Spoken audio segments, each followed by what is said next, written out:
Hey guys! Another day, another vlog naman tayo ngayon. So, ito yung day in my life vlog. Charot! So, 5:30 pagising, 6 o'clock, 6:30 alis ng bahay.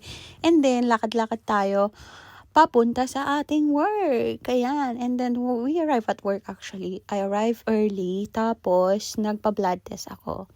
And then afterwards, umakyat na ako sa ENT kasi meron din akong appointment doon. Charot.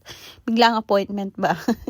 Ito lang yung talagang kagandahan na nagtatrabaho ka sa hospital kasi pag may nararamdaman kang mali, nandyan na agad yung doktor. Hindi mo na kailangan magpa-refer or whatsoever. So, dito pala guys sa UK, sa mga nanonood dyan sa Pilipinas, libre po lahat yan yung check-up.